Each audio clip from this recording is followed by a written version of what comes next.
अजीजों, हम परमेश्वर के वचन में से भजन संहिता उसका 7 और उसके 12 से लेकर 17 पद तक आज हम पढ़ेंगे।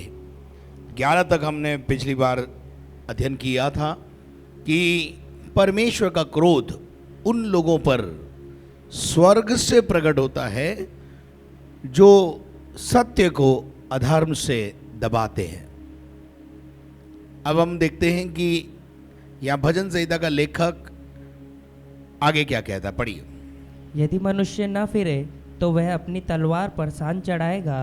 वह अपना धनुष चढ़ाकर तीर संधान चुका है और उस मनुष्य के लिए उसने मृत्यु के हथियार तैयार कर लिए हैं। वह अपने तीरों को अग्निबाण बनाता है। देख, दुष्ट को अनर्थ काम की पीड़ाएं हो रही है। उसको उत्पात का गर्भ है और उससे झूठ का जन्म हुआ। उसने गड्ढा खोदकर उसे गहरा किया और जो खाई उसने बनाई थी उसमें वह आप ही गिरा। उसका उत्पात पलटकर उसी के सिर पर पड़ेगा और उसका उपद्रव उसी के माथे पर पड़ेगा। मैं यहोवा के धर्म के अनुसार उसका धन्यवाद करूंगा और परम प्रधान यहोवा के नाम का भजन गाऊंगा। आमीन। यहाँ पर हमने जो 12वीं आयत से जब हमने शुरू किया तो वो यदि के साथ शुरू किया। यदि यदि यदि का मतलब होता है कंडीशन। अगर हमारी कंडीशन खराब से भी खराब क्यों ना हो, लेकिन यदि हम मन फिराएं तो सारे समीकरणों को ठीक करने की सामर्थ्य रखने वाला परमेश्वर वो है। आमीन। लेकिन कंडीशन क्या है? बहुत अच्छी बात लिखी है वहां पर, यदि मनुष्य ना फिरे यानी मन ना फिराए तो वह अपनी तलवार को सान पर चढ़ाएगा और वह धनुष चढ़ाकर तीर संधान चुका है। इसका मतलब उसका तीर तैयार है और वो अपनी तलवार को म्यान से बाहर निकाल चुका है। लेकिन यदि मनुष्य मन फिरा ले तो तलवार वापस म्यान में जा सकती है। आपको पता है दाऊद बादशाह के सामने 3 सजाएं रखी गई थी, तो उसमें से उसने यहोवा की तलवार का शिकार होना मंजूर किया। क्यों? क्योंकि उसको मालूम था कि यहोवा की तलवार से बचने का तरीका क्या है। इसलिए कहा उसने कि ठीक है, मनुष्य के हाथ में पड़ने से अच्छा है मैं खुदा के हाथ में पड़ूं। और उसने कहा कि ठीक है, यहोवा की तलवार 3 दिन तक मेरा पीछा करे। और यहोवा की तलवार जब चलने लगी और बहुत लहूलुहान होने लगा, तब दाऊद बादशाह ने यही काम किया, मन फिराया। और जैसे ही उसने मन फिराया, यहोवा की तलवार रुक गई। उस परमेश्वर ने स्वर्गदूत को कहा, बस अब तलवार चलाना बंद कर, क्योंकि मनुष्य यदि मन फिराए तो वो अपनी परिस्थितियों में भारी परिवर्तन देख सकता है। लेकिन हमारा मन फिराव जो है ना, वो ठीक नहीं होता। हम अपनी भलाई क्यों नहीं देख पा रहे? कि हमारा मन फिराव जो है वो ठीक नहीं है। हम मुड़े तो सही परमेश्वर की ओर, लेकिन पूरे 90 डिग्री नहीं मुड़े। हम निकले तो सही मिस्र से, लेकिन पूरे नहीं निकले। हम निकले तो सही संसार से, पर संसार हमारे अंदर बसा हुआ है और इसी कारण हमारी भलाई नहीं होती। जिस दिन आपका मन फिराव सच्चा है, आपका कल्याण होना शुरू हो जाएगा। क्योंकि वचन में लिखा है, यीशु मसीह ने कहा, धन्य है वे जिनके मन शुद्ध हैं, वे परमेश्वर को देखेंगे। आर यू एजुकेटेड और नॉट, इससे कोई फर्क नहीं पड़ता है। आप पढ़े लिखे हैं या नहीं हैं, आप गोरे हैं काले हैं, ऊंचे हैं नीचे हैं, कितना कमाते हैं, इस बात से कोई फर्क नहीं पड़ता।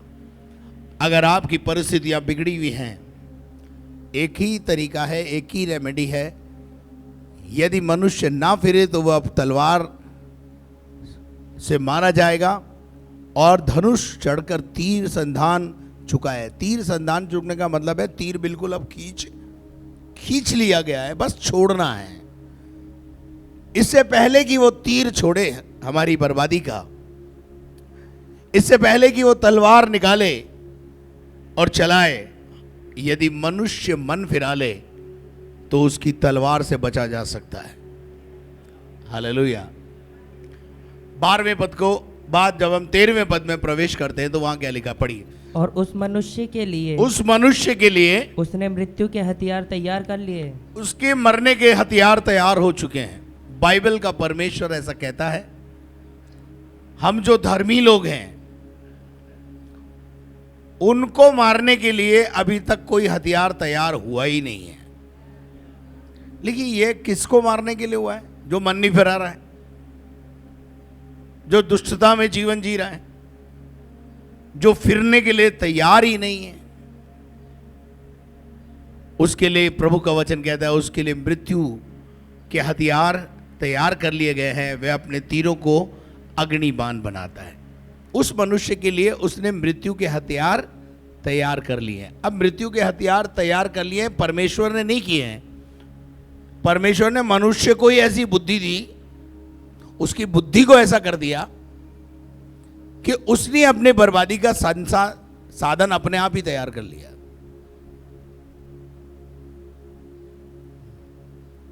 और लिखा है कि वो तीरों को अग्निबाण बनाता है। अब अग्निबाण शब्द जो आया है उससे आप समझ जाइए कि परमेश्वर के एक एक वचन जो है वो अक्षरक्ष पूरे होते हैं। 14वें पद में जब हम जाते हैं, पढ़िएगा 14वां पद। देख, दुष्ट को अनर्थ काम की पीड़ाएं हो रही यहां है। एक शब्द आया दुष्ट। जब दुष्ट शब्द आता है तो हमारे कान खड़े हो जाते हैं।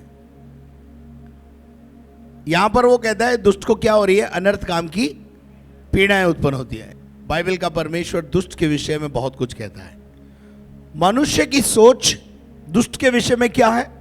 मनुष्य यह सोचता रहता है यार ये दुष्ट जो है कुशल से कैसे रहता है। निकालिए भजन संहिता 73:1।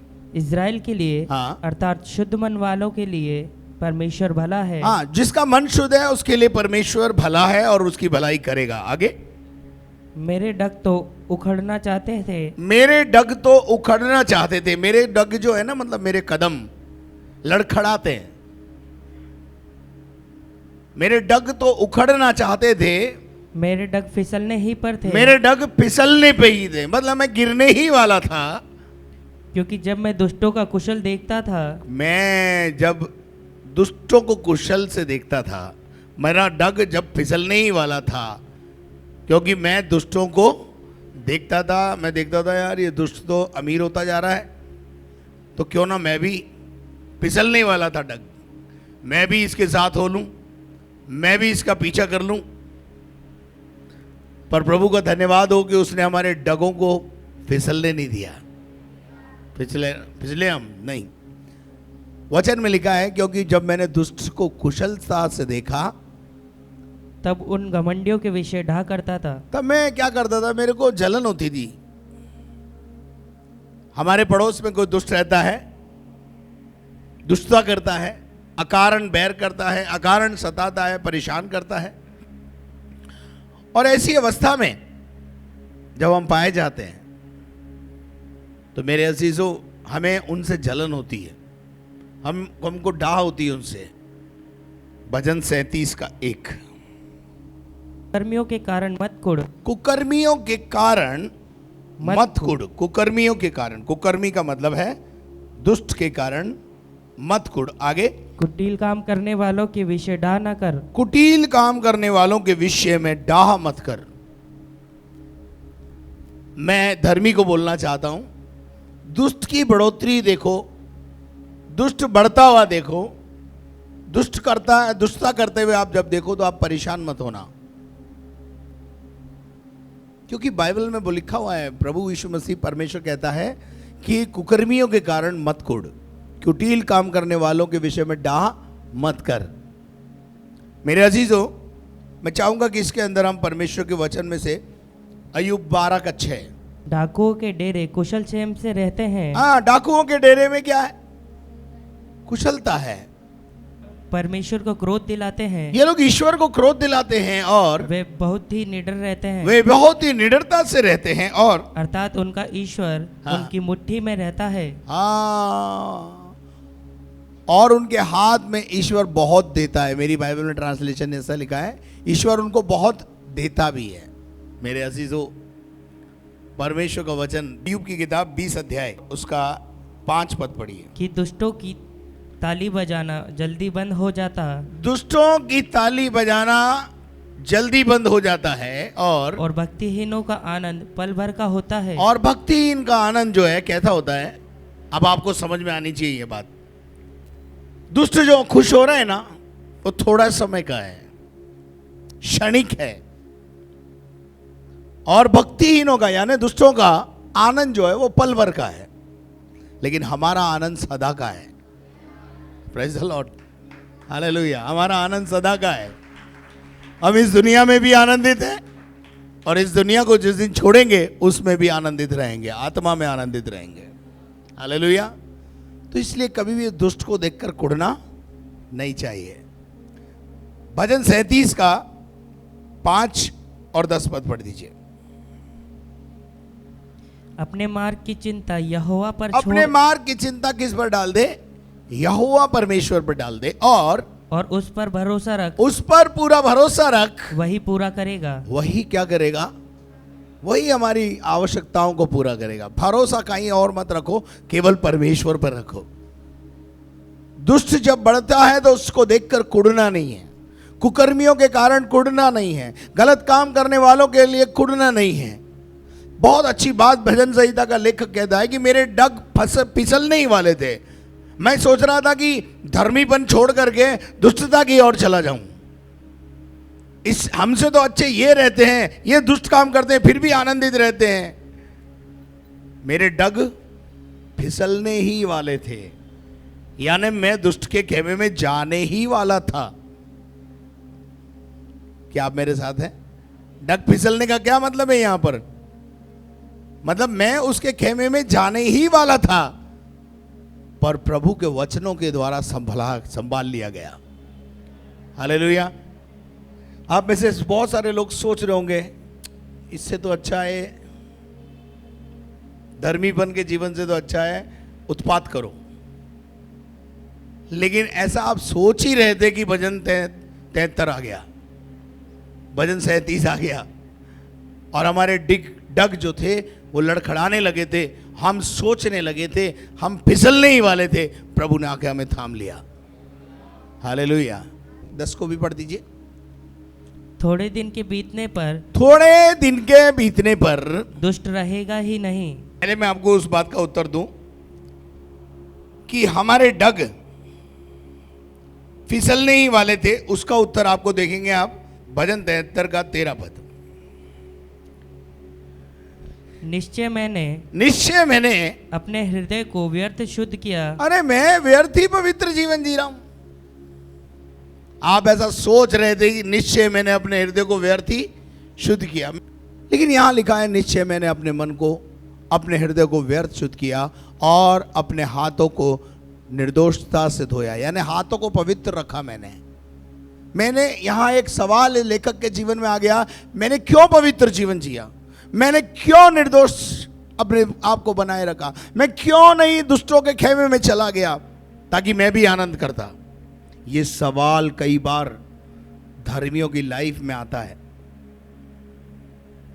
और कब आता है? जब हम दुष्टों को फलते फूलते और कुशलता से हंसते खेलते देखते हैं। ये सवाल हमारे लाइफ में आता है। लेकिन इस आयत का भी एक तोड़ बाइबल में लिखा है। पढ़िएगा 16 और 17 पद। जब मैं सोचने लगा कि इसे मैं कैसे समझूं। इस बात को मैं कैसे समझूं। ये विचित्र बात, ये विचित्र प्रॉब्लम आ गई मेरे सामने कि मैं दुष्टों के डेरे में जाऊं या प्रभु के लोगों के डेरे में जाऊं, मैं प्रभु के खेमे में रहूं या दुष्टों के डेरे में रहूं। दुष्टता के डेरे के अंदर मैंने देखा है कि लोग फलवंत हो रहे हैं, मैंने देखा है कि लोगों के पास बहुत धन है, गाड़ियां हैं, घोड़े हैं, बंगले हैं, सब कुछ है, और प्रभु के लोग जो हैं लाजर के समान 2 वक्त की रोटी के लिए बेजार हैं। ये सोच कई बार आपकी लाइफ में आती है। मैं सोचने लगा कि इसे मैं कैसे समझूं, ये कैसी समस्या है, ये कैसा प्रश्न है। आप मेरे साथ हैं, ये कैसा प्रश्न है, ये कठिन प्रश्न है। ये प्रश्न कैसा है, बहुत कठिन है। किधर जाऊं, संसार में चला जाऊं या प्रभु में बना रहूं।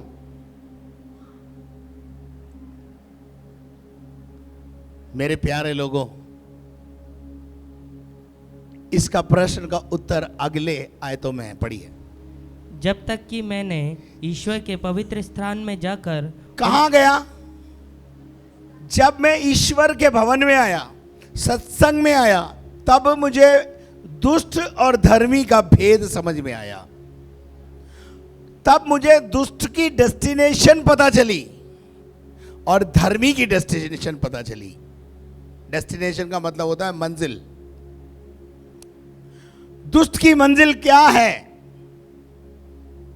और धर्मी की मंजिल क्या है, यह मुझे कब पता चला? जब मैं भवन में आया। इससे पहले हमें ज्यादा कुछ पता नहीं था। इससे पहले हमारी लाइफ स्टाइल ऐसी थी, खाओ पियो कल तो मर जाएंगे। एक दिन सबको मरना है, हम भी मर जाएंगे।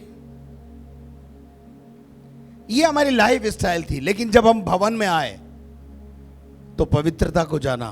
क्या आपको मेरी बात समझ में आ रही है? अगर हम भवन में नहीं आते तो शायद हम दुष्टों के खेमे में चले जाते। हमें क्षमा क्या होती है हमें पता ही नहीं होता। प्रेम क्या होता है हमें पता नहीं होता। पवित्रता क्या होती है हमें पता नहीं होता। लेकिन धन्य है हम जो भवन में आए, और जब हम भवन में आए तो हमको ये बात समझ में आई। अजीजों, पवित्र स्थान में जाकर जब तक कि हम उनके परिणाम के बारे में नहीं जानते हैं तब तक हमें कुछ पता नहीं चलेगा। हालेलुया। 18 पद पढ़िए। निश्चित तू उन्हें फिसलने वाले स्थानों में रखता है। कहाँ रखता है? दुष्ट कहाँ रहते हैं? फिसलने वाले स्थानों में रहते हैं। और गिरा कर सत्यानाश कर देता है। क्या कर देता है? दुष्ट को, धर्मी को। दुष्ट को परमेश्वर एक दिन क्या करेगा? गिराएगा। मेरे अजीजों,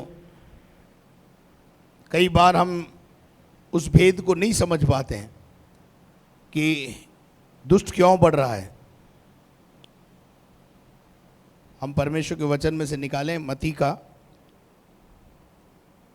13 अध्याय, उसका 47 से 39 पद तक, 50 पद तक पढ़े। डेस्टिनेशन बता रहा हूं दुष्टों की। फिर स्वर्ग का राज्य उस बड़े जाल के समान है जो समुद्र में डाला गया और हर प्रकार की मछलियों को समेट लाया। हर प्रकार की मछलियों को समेट लाया। हर प्रकार की मछलियां कहां पर आ गई? जाल में आ गई। बोलो, जाल में आ गई। अब जाल में आने के बाद, नेट में आने के बाद परमेश्वर ने कुछ किया। बोलो, परमेश्वर ने कुछ किया। क्या किया भाई? पढ़ो। और जब जाल भर गया तो मछुए उसको किनारे पर खींच लाए। मछुए कहां ले आए? उसको किनारे पे ले आए। और किनारे पे लाके क्या किया? और बैठकर अच्छी अच्छी तो बर्तनों में इकट्ठा की। अच्छी अच्छी बर्तन में, भवन में, काम की मछली, सिक्के वाली मछली, काम की मछली। जो बाजार में कीमत में बिकती है वो मछलियां क्या किया, उनको इकट्ठा किया और निकम्मी निकम्मी फेंक दी। बोलो निकम्मी निकम्मी। निकम्मी निकम्मी मतलब दुष्ट दुष्ट, गलत गलत, जो किसी काम की ना काज की, केवल दुश्मन अनाज की। पहले जाल में क्या होता है, सब प्रकार की मछलियां आ जाती हैं। हम नेट डालते हैं, हम जाल डालते हैं और जाल को जब खींचते हैं तो उसमें ढेर सारी मछलियां आती हैं। लेकिन हर मछली खाने की थोड़ी होती है, होती है क्या? हर मछली खाई नहीं जाती है भाई।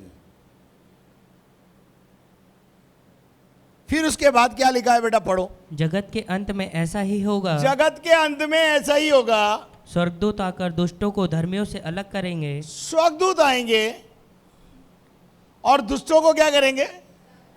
बोलो, दुष्टों को अलग करेंगे। कई बार हमारे डग फिसलने वाले होते हैं, पर प्रभु हमें संभाल लेता है, वचन हमें संभालता है, हमें फिसलने नहीं देता है। Praise the Lord, hallelujah. इसलिए बराबर आते रहने में भलाई है, वचन सुनने में भलाई है। नहीं तो हमारे डग जो आते नहीं है ना, उनके डग फिसल जाते हैं, याद रखना, वो कहीं किनारे लग जाते हैं। लेकिन जो आते रहते हैं, वचन सुनते रहते हैं, उनके डग फिसलने नहीं देता प्रभु। हालेलुया, आमीन। पढ़िए आगे क्या लिखा है।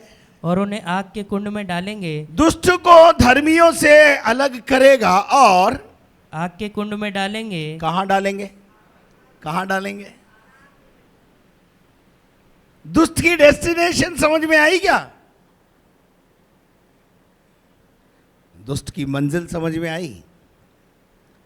आग में डाले जाएंगे और जहां रोना और दांत पीसना जहां होगा। रोना और दांतों का पीसना होगा। पर धर्मी की मंजिल कहां है? मत्ती 25 अध्याय जब आप पढ़ेंगे, आपको लिखा वहां मिला है, वहां पर मिलेगा 41 पद में। मत्ती 25:41 पढ़ो। तब वह बाईं ओर वालों से कहेगा, हाँ, हे शापित लोगों, कि दुष्टों की डेस्टिनेशन है ये। पढ़िए, मेरे सामने से उस अनंत आग में चले उस जाओ, अनंत आग में चले जाओ, जो शैतान और उसके दूतों के लिए तैयार की गई है।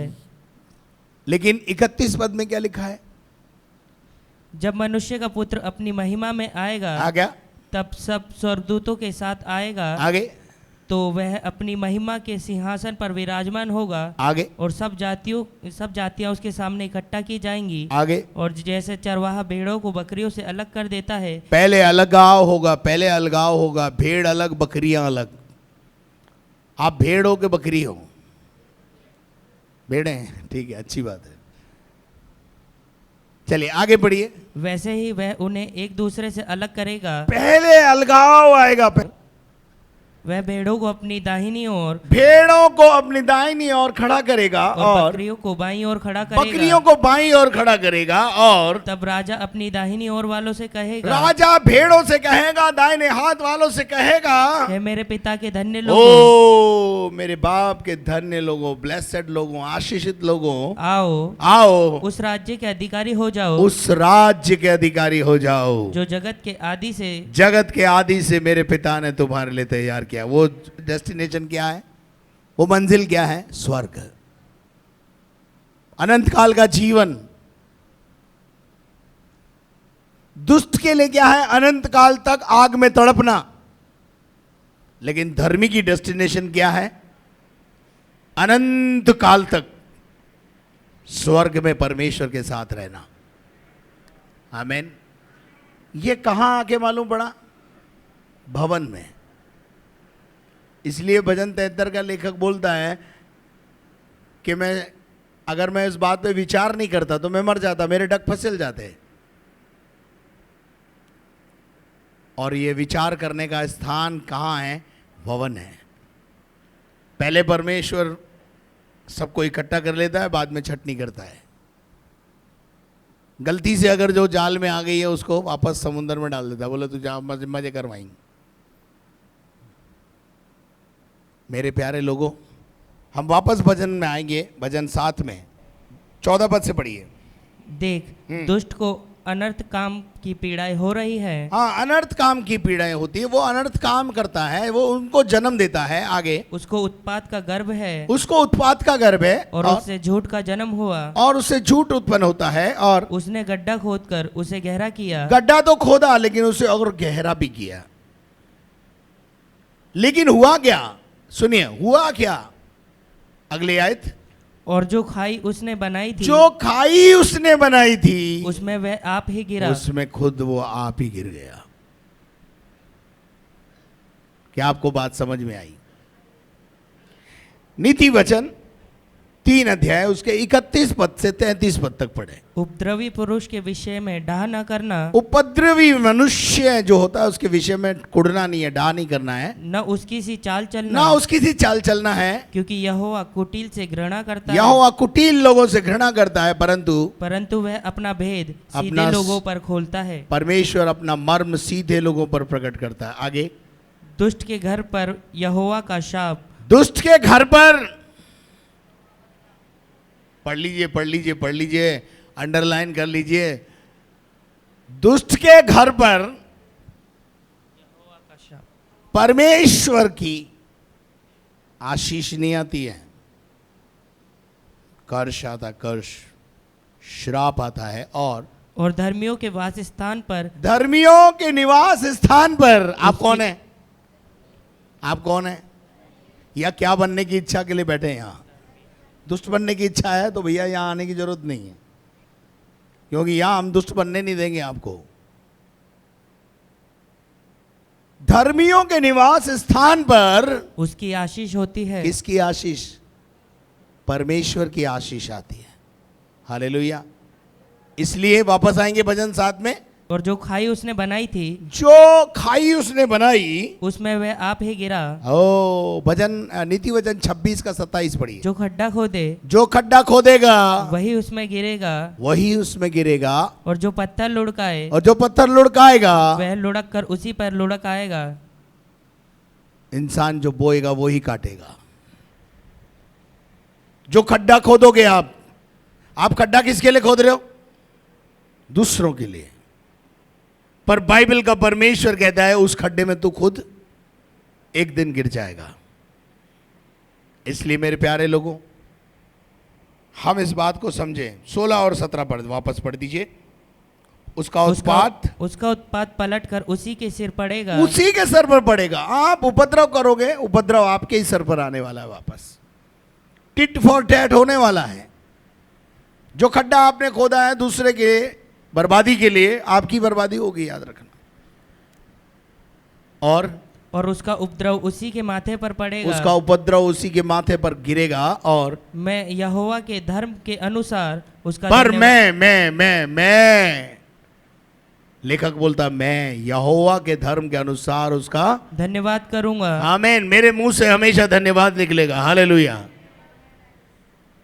और परम प्रधान यहोवा के नाम का भजन गाऊंगा। मैं क्या गाऊंगा?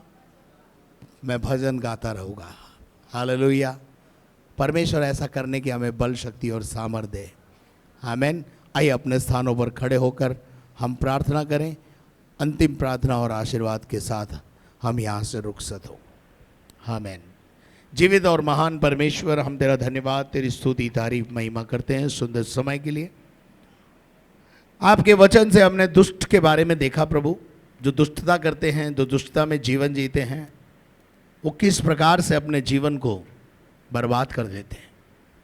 लेकिन प्यारे खुदावंद परमेश्वर, हम तेरा धन्यवाद करते हैं कि तूने हमें अब तक संभाला है, हमारे डगों को अभी तक संभाला, गिरने नहीं दिया प्रभु जी।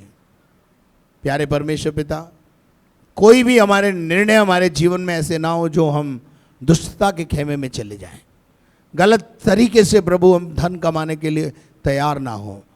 प्यारे खुदावन परमेश्वर पिता, क्योंकि दुष्टता एक दिन खत्म हो जाएगी प्रभु। उस दुष्टता की मंजिल नरक है परमेश्वर, अनंत काल की आग है परमेश्वर। हमें उससे बचना है प्रभु। धन्यवाद करते तूने हमारी प्रार्थना सुनिए। दिन भर हमें जय के उत्सव में लेके चल। हमारे काम काजों पर अपनी आशीष दे, हमारे बिजनेस पर तेरी आशीष हो। हम घटे तू बढ़े, यही जीवन की इच्छा अभिलाषा है। सारी महिमा तुझे देते हुए प्रार्थना को यीशु मसीह के नाम से मांगते हैं। और अब हमारे खुदावंद यीशु मसीह का फजल, खुदा बाप की मोहब्बत, पाक रूह की रिफाकत और शराकत अब से लेकर हमेशा तक हम सबों के साथ होती रहे। और हम सब बोलें आमीन।